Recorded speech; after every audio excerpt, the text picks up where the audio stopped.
está ahora el doctor Guillermo. Nuestro invitado es el doctor Recep Ratal Gutiérrez, que trabaja en el Laboratorio Nacional de Fusión o de Energía de Fusión del CIEMAT en Madrid, en España. Bueno, la charla va a ser nos conocimos por una colaboración que estamos haciendo aquí con el Departamento de Computación y especialmente con su compañero, con Andrés Cureño, que es el que ha realizado la mayor parte del trabajo de colaboración. Gracias.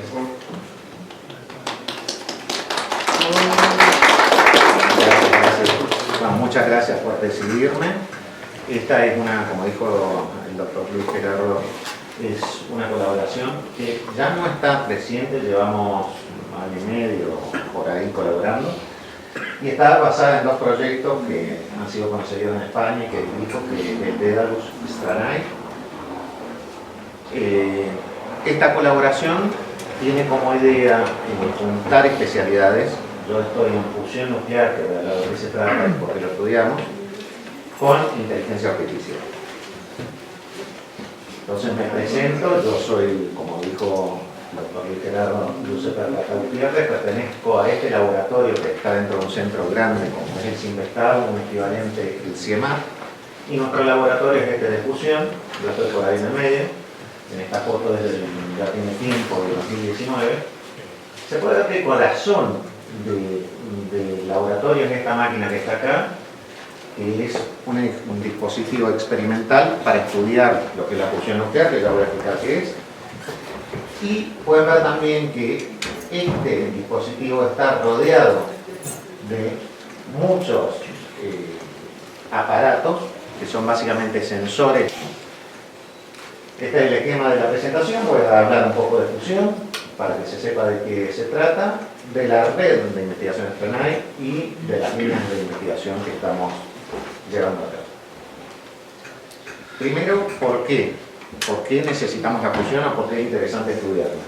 Se basa en tener energía limpia y abundante, y es una necesidad que tiene que ver con los requerimientos energéticos, cada vez son mayores. Estima que para el 2050 la población va a ser casi de 10.000 millones de habitantes, y por supuesto este incremento se va a representar en la demanda de energía. Hasta ahora los combustibles fósiles han sido las principales fuentes de energía. Las reservas de estos combustibles son limitadas, pero además tienen un impacto negativo en el medio ambiente. Entonces, bueno, hay otro problema además. La inteligencia artificial puede acelerar mucha investigación, pero requiere también energía, hasta el punto que la International Energy Agency ha estimado que se va a duplicar respecto al 2024 las necesidades de energía para IA. Entonces hay que tenerlo muy en cuenta. ¿Cuáles son las soluciones? Bueno, existen las energías renovables, las conocemos todos. Sin embargo, no tienen la mayor eficiencia. Hay limitaciones geográficas, no en cualquier lugar se puede poner un molino eólico o paneles fotovoltaicos, y no garantizan siempre tener un suministro estable de energía. Además, tiene un impacto ambiental pequeño, pero lo tiene. La otra opción es la fisión nuclear, que es la energía nuclear que conocemos, que está desde siempre. Sin embargo, ¿qué pasa? Tiene poca aceptación pública. Tenemos en mente todavía accidentes nucleares como los de Chernobyl o Fukushima, y generan residuos radioactivos que tardan miles de años en perder su nocividad. Por último está la fusión nuclear, que sería la solución a todos estos problemas. Todavía es experimental y es más eficiente incluso que la fisión. Por supuesto no emite gases de efecto invernadero, es prácticamente ilimitada las reservas porque está basado en hidrógeno, que se consigue el agua, y no genera casi residuos, muy pocos, y además no tiene nada que ver con esto, son de muy corta vida media. Entonces, ¿qué es la fusión nuclear? Bueno, es un proceso por el cual se combinan átomos ligeros, creando uno de menor peso que la suma de las masas originales del núcleo.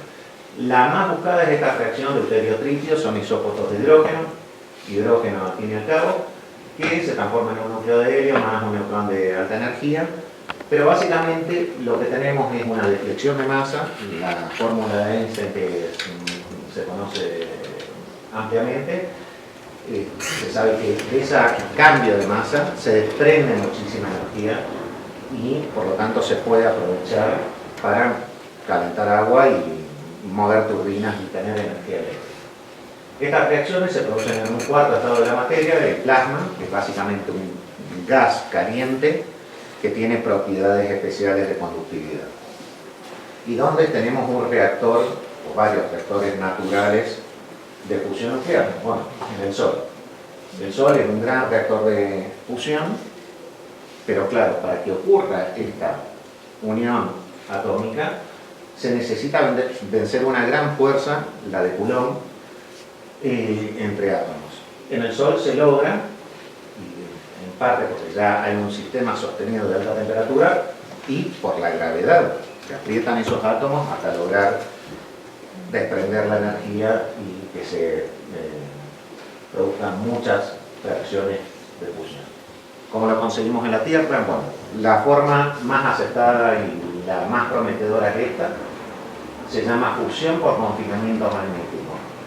Aquí lo que se hace es calentar desde fuera, con microondas gigantes y inyección de gases neutros, este plasma caliente, este combustible que es hidrógeno, mayormente, y se hace en este tipo de dispositivos en donde hay una cámara de vacío. Imagínense una especie de donut donde adentro está el plasma y se comprime con potentes campos magnéticos. De esta forma se hacen los experimentos. Acá pueden ver uno hecho en Alemania, en donde se comprime este plasma. Y acá hay una representación un poco más ilustrativa, en donde se ve que tenemos los átomos sueltos, los electrones van por el otro lado en este plasma, en este combustible ionizado. Se calienta con microondas, hay otros sistemas de calentamiento por gases neutros, se comprime con campos magnéticos. Esta es una simplificación, ya vamos a ver que no es tan sencillo la parte de los campos magnéticos del plasma, y en un momento se van acelerando las partículas gracias al calentamiento, compresión y tiempo, hasta que se producen estas reacciones. Hay dos configuraciones que son casi las más estudiadas, hay algunas más, pero básicamente estas dos son las que se estudian y más prometen para llegar a un dispositivo que sea comercial dentro de algún tiempo. Una se llama tokamak, la otra se llama Stellares, ¿no? Fíjense, vamos a hablar de la tokamak y las bases de qué es lo que se necesita. Este es el plasma en moradito que está por acá. El plasma se confina, como he dicho antes, con campos magnéticos. Estos campos magnéticos en un tokamak son inducidos por bobinas externas, y se puede ver la primera y gran y mayor diferencia entre estas dos máquinas, es que estas bobinas son mucho más sencillas en su geometría. La de un accelerator es mucho más complicada. ¿Qué es lo que pasa? Que si tenemos estas bobinas y este campo magnético en esta dirección, se llama dirección toroidal, el confinamiento de las partículas no es bueno. Se escapan muchas partículas y eso no sirve para que haya fusión nuclear. ¿Qué es lo que necesitamos entonces? De alguna forma retorcer las líneas de campo magnético. Esto es todo un centro de estudio de física teórica que ellos se encargan de hacer las mejores estructuras de campo magnético. ¿Y qué es lo que se hace? Necesitamos una componente poloidal que vaya, no sé si ven esta flechita verde acá, en esa dirección. ¿Qué pasa? Que si tenemos una componente, además de toroidal, una poloidal, se retuercen las líneas de campo magnético, como se ven acá en las flechas amarillas, el confinamiento es mejor. ¿Cómo se logra en el tokamak tener esta componente poloidal? Bueno, con un solenoide se induce una corriente, llamada corriente del plasma, que va también en este sentido, estas flechas rojas, y esa corriente a su vez induce una componente del campo magnético que retuerce la línea de campo porque tiene esta dirección. Es uno de los grandes problemas de los tokamaks, esta corriente del plasma, porque soluciona el problema del confinamiento, pero causa una pérdida repentina del confinamiento a veces, llamada disrupción.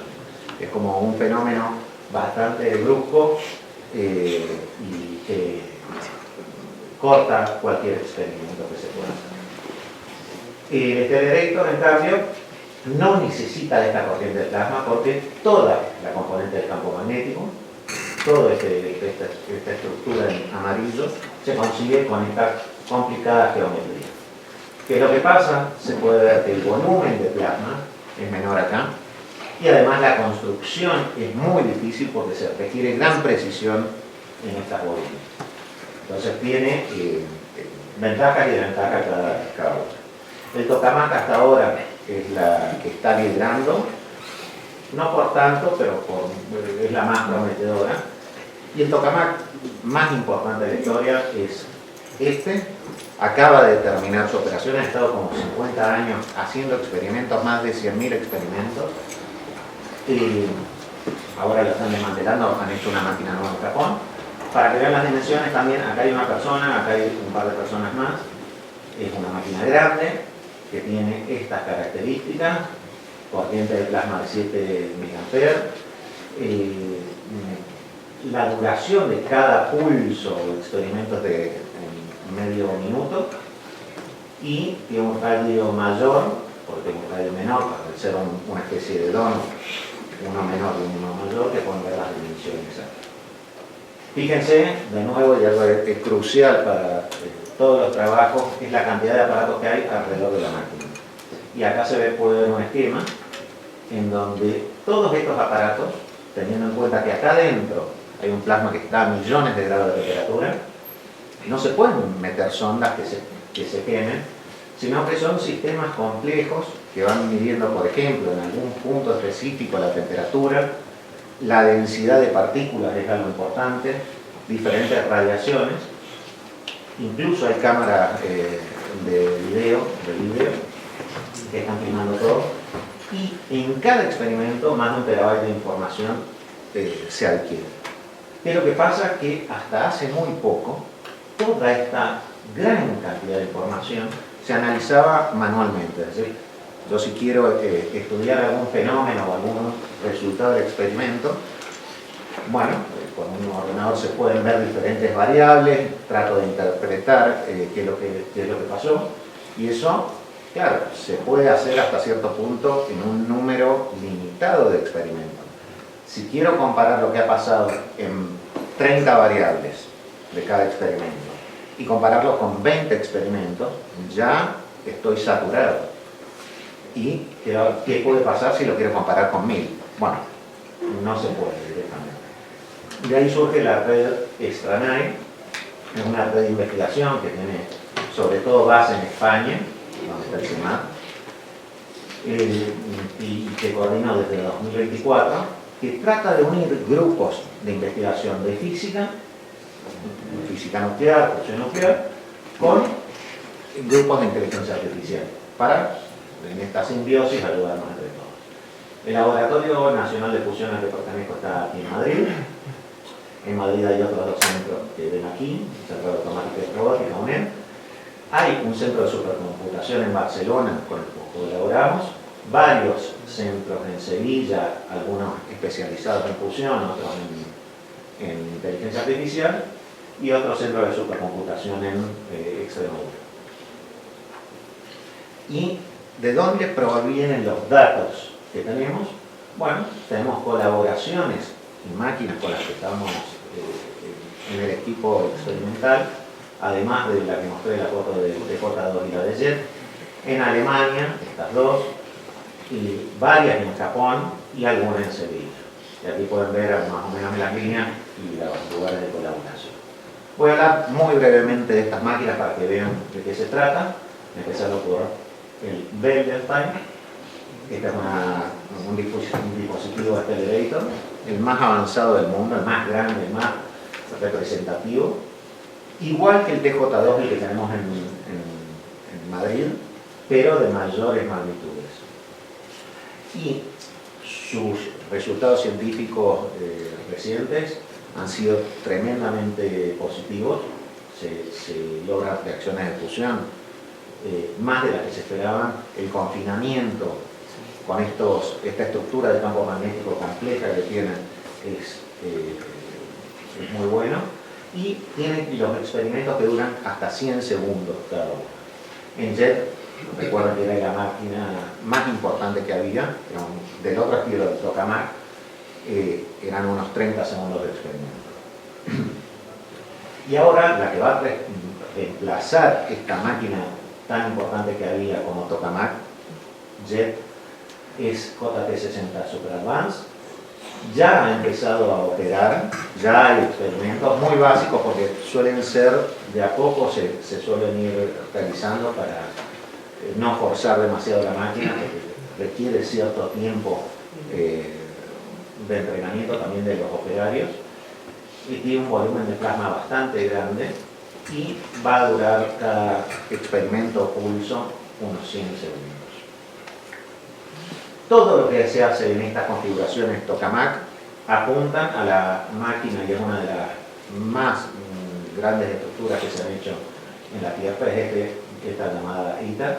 Imagínense las magnitudes de la máquina, que la anterior, que es mucho más grande que JET, el JT60, tenía unos 150 metros cúbicos de volumen de plasma, y este tiene previsto 800. Esta máquina ha empezado a construirse en Francia en 2013. Es un esfuerzo de todo el mundo. Europa, Estados Unidos, Japón, China, India participan, y unos 30.000 millones de euros es lo que se estima que va a costar, y todavía está en construcción. No se sabe cuándo se terminará, pero puede ser 2035. Yo saqué esta foto hace un año y, bueno, no se ven bien aquí las dimensiones, pero es bastante impresionante. Esta va a ser la prueba de que la fusión nuclear sirve o no sirve finalmente para energía comercial. Así que todas las esperanzas se centran en esta máquina. También disponemos en la red centros de supercomputación. El de Barcelona, Mare Nostrum, es uno de los más grandes de Europa, y en CEMAT tenemos Turbario. Entonces, si alguien quiere buscar un poco de la página que ya está armada, la web de este proyecto, se puede contactar por acá, y se describen las líneas de investigación, los dispositivos en los que estamos colaborando, los centros de supercomputación, y todos los grupos que he mencionado tienen las páginas acá. Pero no solo eso, también hay colaboraciones, porque ha permitido colaborar con algunos centros externos como el CIMBESTAD. Y ahora vamos a ir un poco más en profundidad de qué líneas de investigación hay, algo un poquito más concreto, en fusión nuclear con inteligencia artificial. Una de las líneas, la primera, y yo creo que es más visual e intuitiva, es que uno de los diagnósticos de estos experimentos es filmar en diferentes cámaras, porque salen neutrones y las pueden romper fácilmente, entonces es todo un sistema óptico para verlo, pero básicamente es un vídeo en donde hemos publicado dos trabajos al respecto. Uno se trata de estos TIEs, Transient Impurity Events. Básicamente antes se le decía ovnis directamente, porque eran cosas que vuelan por el mismo calor, se derrite algo y sale volando una impureza, y acá podemos medir la trayectoria, también con espectrografía podemos ver la composición de qué está hecho eso, y la velocidad ahí tienen instantánea de cada uno de ellos. Esto se puede combinar para ver cómo influyó en el experimento, qué es lo que pasó ahí, y los resultados que hemos obtenido han sido interesantes. Acá es otro paper y otra colaboración con el MIT que hicimos, y que tiene que ver con este fenómeno de radiación llamado MARPE. Básicamente lo que hacemos es ver la intensidad lumínica en diferentes puntos de esta cámara de vacío, este tubo en donde se confina el plasma, Y cuando se produce este intercambio de radiaciones, nosotros lo podemos notar en esta evolución de la intensidad lumínica y así nuevamente identificar qué es lo que pasó en el plasma. Es una línea que no se ha explorado mucho porque en general es más fácil y más automático estudiar trazas de evolución temporal que directamente imágenes. Otra línea de investigación, esta es un poco compleja de explicar, voy a tratar de ser didáctico, es un diagnóstico en particular, el reflectómetro Doppler. ¿Qué es lo que se hace? De nuevo, el plasma está muy caliente, entonces no se puede tener un sistema intrusivo. Y lo que hace el Doppler es investigar en el borde del plasma y cerca del borde del plasma, justo en la última superficie magnética, si hay fluctuaciones de densidad. ¿Por qué? Porque eso es un síntoma de un buen confinamiento o un mal confinamiento. ¿Y cómo se hace? Bueno, hay una antena que emite y recibe, y ese diagnóstico, dependiendo de la frecuencia que está explorando más por este lado del plasma o más adentro del plasma, por lo tanto hay que hacer una especie de barrido de frecuencia.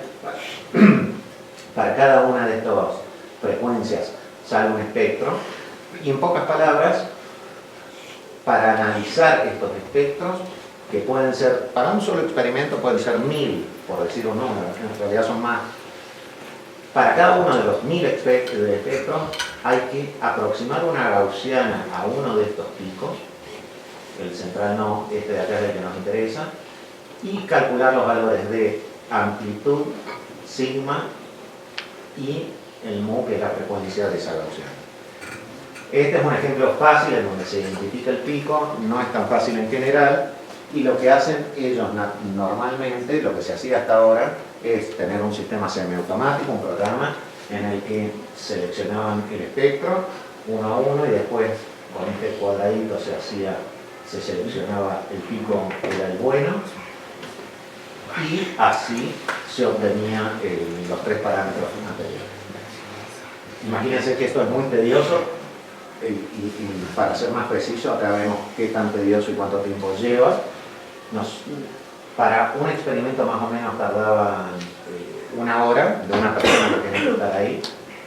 Si hay que hacerlo para 1000 experimentos, directamente no se hace, entonces se hace para 100, que ya es un montón de tiempo perdido. Y hemos entrenado un modelo, nosotros con Deep Learning, capaz de hacer esto automáticamente, sin que se requiera nada, en 1 minuto.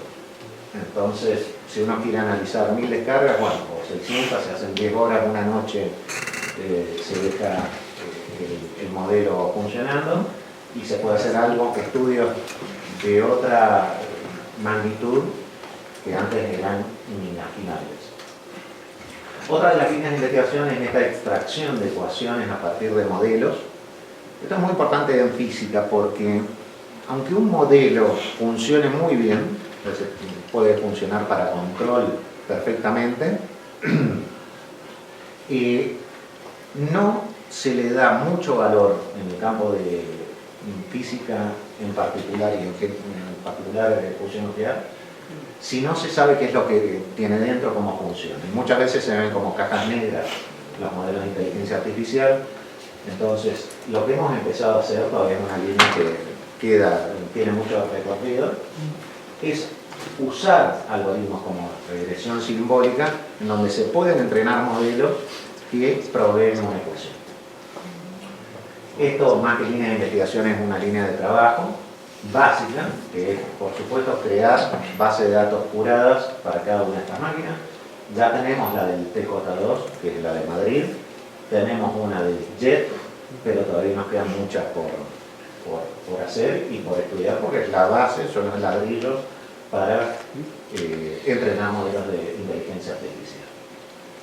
Otra línea es el control de límites operacionales. Esta es una de las menos exploradas hasta ahora, pero es muy interesante saber hasta qué punto se pueden llevar los experimentos para que estén controlados y cuándo se excede ese límite y ya la descarga se apaga.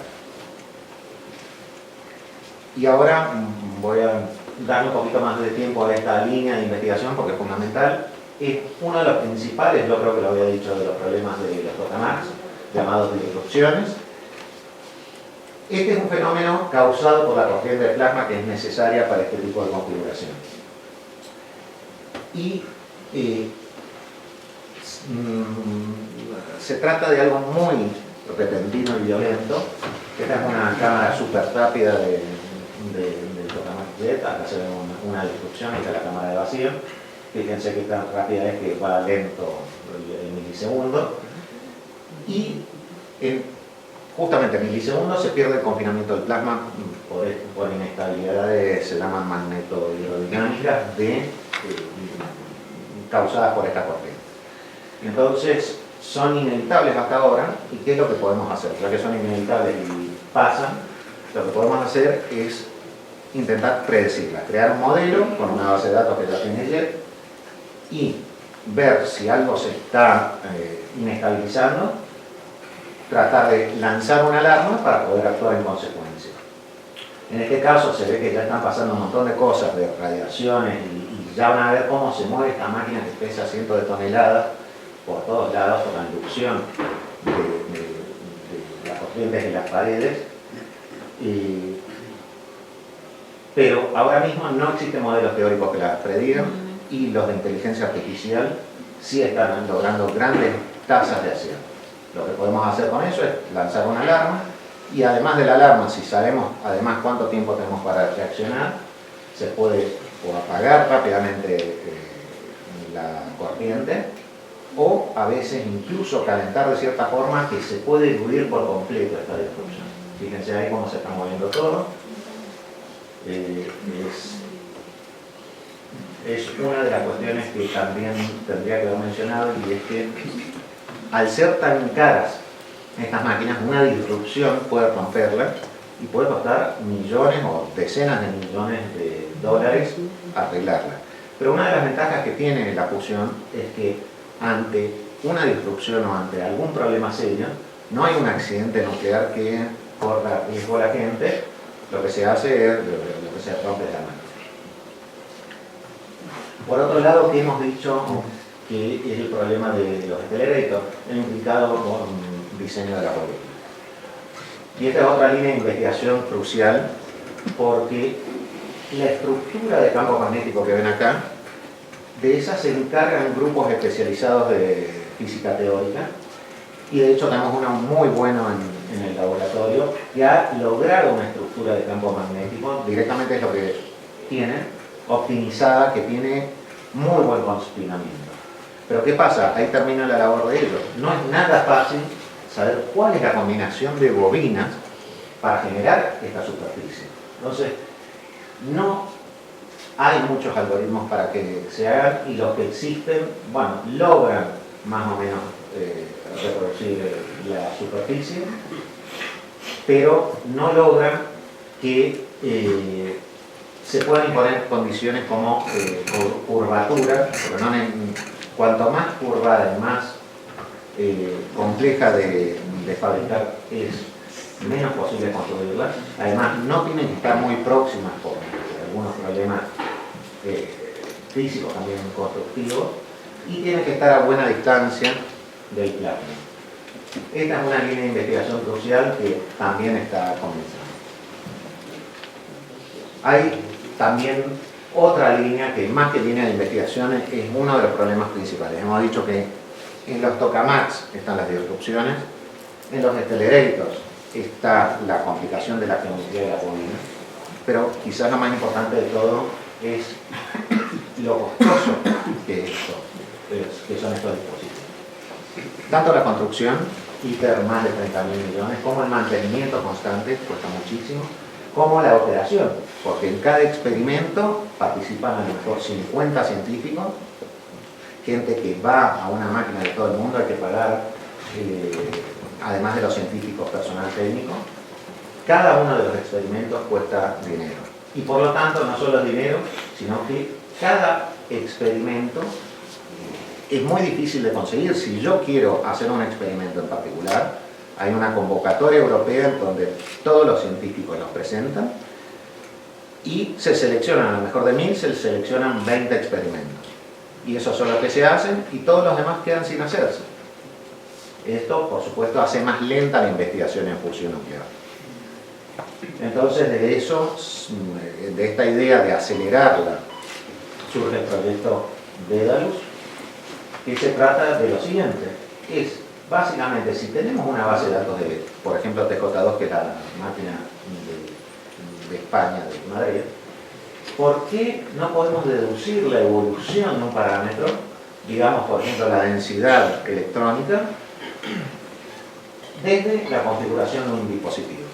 Acá hace falta una pequeña explicación. Tenemos esta máquina que es un experimento y ese experimento se programa. ¿Cómo se programa? Bueno, se pone una forma de onda de cómo será cierto tipo de calentamiento, cuál será la configuración magnética de la máquina, cómo se va a insuflar el gas, en qué momentos va a haber picos de gas que se... Y como resultado de cada una de estos parámetros que los llamemos de entrada, lo que tenemos es la evolución del plasma, del cual podemos medir, por ejemplo, la densidad.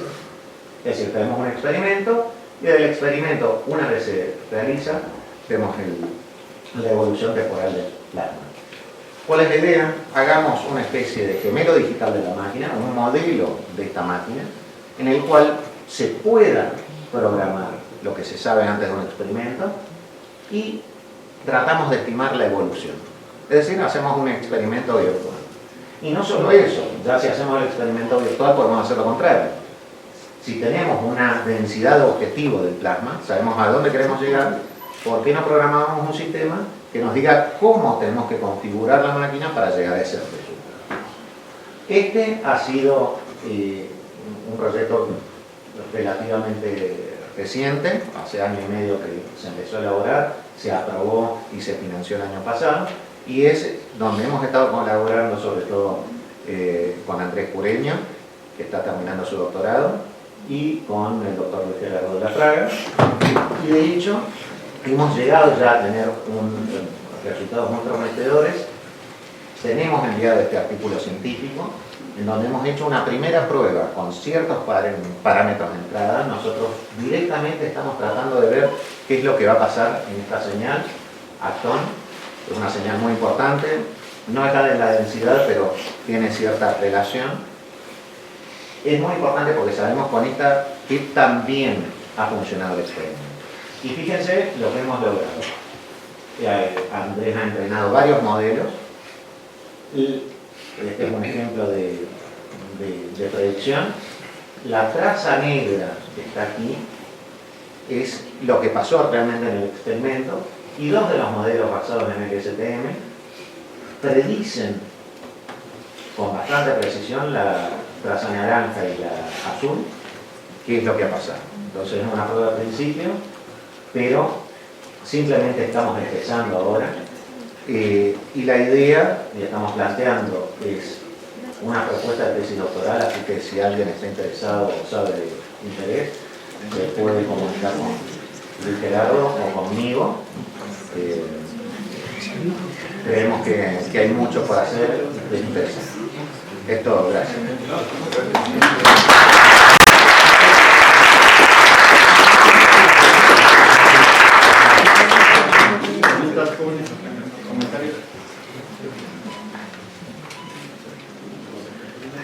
Yo tengo una... en las imágenes de las máquinas estas, Sí. ¿dónde se pone para aprovechar la energía de la máquina? Es buena pregunta. Ahora en ningún lado. Como son máquinas experimentales, a ver, vamos a ver alguna foto. Por ejemplo, son máquinas experimentales, ahora lo que queremos es tener fusión sostenible. Pero la idea es rodear estas cámaras con es un combustible líquido, algo, no sé si es nitrógeno o algo así, que calientan y después de eso sacan vapor. Es decir, esta máquina es el corazón, pero va a ir rodeada de todo un sistema de calentamiento de agua para calentarla, ¿no? Ahora mismo no se está considerando eso, y ni siquiera se va a considerar en ITER.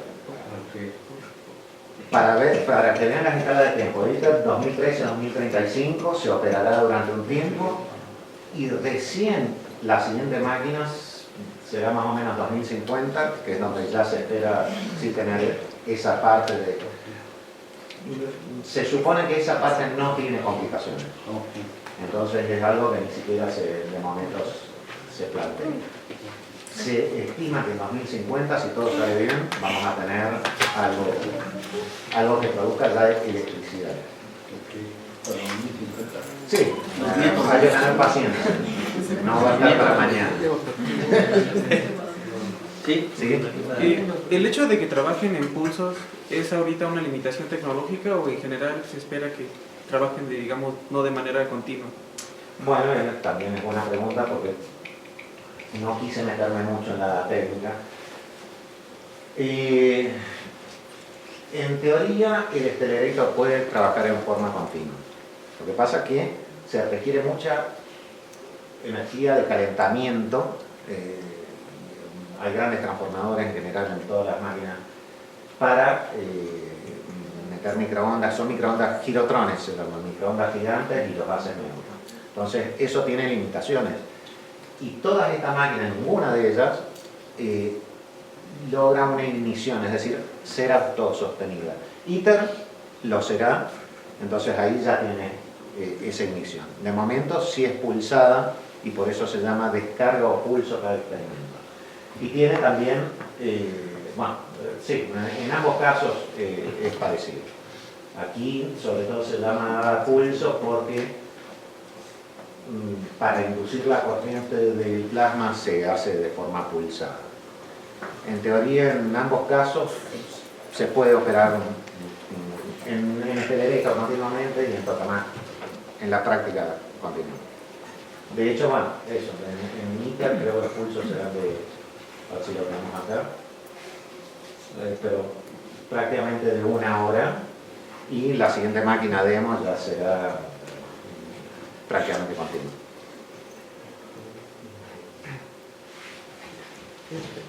¿Más preguntas?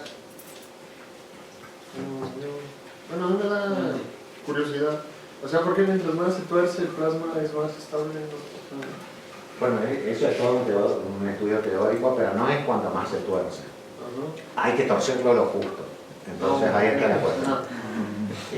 Hay una deriva, es un poco, yo no me quería meter tampoco mucho en esta parte técnica, porque fíjense que ya de entrada las bobinas, en este caso, este es un poco más fácil de explicar, las bobinas están más cerca en la parte central, en la parte de acá. El campo magnético es más potente en esta parte que en esta de la otra. Eso ya crea una deriva magnética que expulsa partículas. Entonces hay que tratar de homogeneizarlo, no es solo retorcerlo, es más que eso. La parte, digamos, la parte didáctica y ilustrativa que se retuerce, pero se usa supercomputación para saber cuáles son meses de supercomputación para detectar superficies magnéticas que se llaman optimizadas. Sí, es que me imagino, ¿no? Que es como cuando se diseñan las alas del avión, que se consideran muchas ecuaciones. Exacto. ¿Cómo cuántas se consideran? No, son millones y son algoritmos como las de los aviones que tienen parte evolutiva, algunos se meten algoritmos genéticos, métodos básicos como la reducción del gradiente, pero se consideran miles de ellas y se van optimizando. Es decir, hay algo que hay muchos parámetros a minimizar al mismo tiempo y suelen ser algoritmos iterativos. Entonces los pones en Mare Nostrum, un superordenador de esto, con muchos nodos, tarda una semana más o menos en calcular algo. Sí, bueno, es que entonces este accelerator fue propuesto por nuestros algoritmos, ¿o cómo se llegó a esa geometría? Bueno, antes a papel y lápiz, ahora cada vez se hace... sí, bueno. Ahora lo que tenemos que lo que he mostrado acá. No, este ya se ha conseguido con supercomputación, el grupo de teoría lo ha hecho en el laboratorio. No, creo que tuvieron que usar un enorme clúster, ¿no? Para llegar a esa solución y no sé cuánto tiempo habrán tardado. No, yo tampoco soy experto porque como te digo, esto es como un área completamente diferente Y de hecho, la que sí se podría participar es en esta otra que también es muy compleja. Porque no es fácil saber la combinación de bobinas y hacerla lo más simple posible. Hay también para profundizar mucho ahí, porque lo que estamos tratando de hacer, estas bobinas son superconductoras, queremos hacer superconducción a alta temperatura, es algo mucho más complejo porque son cintas que no se pueden doblar tanto. Entonces, bueno, cada vez es más difícil llegar a tener estas limitaciones de curvatura, proximidad y demás. Y el experimento donde estaba lanzando Andrés en Extremadura, yo les pregunté explícitamente que cuánto, si trabajaban 24/7 las máquinas, y me dijeron que sí, el 99.99%, pero me sorprendió que se les fue la luz en toda España, pero las máquinas siguieron trabajando. Entonces ahí sí, ahora sí me sorprendió. Se desapareció España, pero no el centro de superficie.